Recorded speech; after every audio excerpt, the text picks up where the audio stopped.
অনূর্ধ্ব-20 নারী সাফে ভারতের সঙ্গে যৌথভাবে বর্তমান চ্যাম্পিয়ন বাংলাদেশ। প্রতিযোগিতায় আরও একটি আসর বসার কথা বাংলাদেশে। আগামী বছরের ফেব্রুয়ারিতে অনুষ্ঠেয় ওই টুর্নামেন্টের দিন তারিখও ঠিক করা হয়েছিল। তবে সাফের পক্ষ থেকে জানানো হয়েছে বর্তমান পরিবর্তন হতে পারে টুর্নামেন্টের দিন তারিখ। মূলত এএফসি তাদের ক্যালেন্ডার পরিবর্তন করায় এমন সিদ্ধান্ত নিতে যাচ্ছে বলে জানিয়েছেন সাফের সাধারণ সম্পাদক আনোয়ারুল হক হেলাল। তিনি বলেন, আমরা নতুন করে ক্যালেন্ডারে সাজানোর চেষ্টা করছি।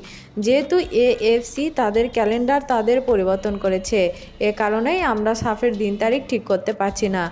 আপাতত তাই স্থগিত করা হচ্ছে। মেয়েদের অনূর্ধ্ব-20 সাফ গত আসর অনুষ্ঠিত হয়েছিল কমলাপুরের বিশিষ্ট শহীদ সিপাহী মোস্তফা কামাল স্টেডিয়ামে। আসন্ন সাফের জন্য বঙ্গবন্ধু স্টেডিয়ামকে চেয়েছিল বাংলাদেশ ফুটবল ফেডারেশন। যদিও স্টেডিয়ামের সংস্কার কাজ শেষ হয়নি পুরোপুরি। জানা গেছে আগামী বছর মে-জুন আগে ফ্লাড লাইট বসানো যাচ্ছে না।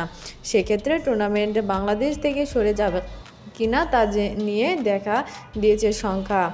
এ বিষয়ে জানতে চাওয়া হলে এখনও ওই বিষয়ে মন্তব্য করার সময় নয় বলে জানিয়েছে সাফের সাধারণ সম্পাদক। তিনি বলেন, স্টেডিয়ামে ফ্লাড লাইটের কাজ চলমান, এটা নিয়ে এখন কিছু বলা যাচ্ছে না। এছাড়া টুর্নামেন্টের নতুন তারিখ ঠিক হলে সেই পরিস্থিতি বিবেচনায় সিদ্ধান্ত নেওয়া হবে।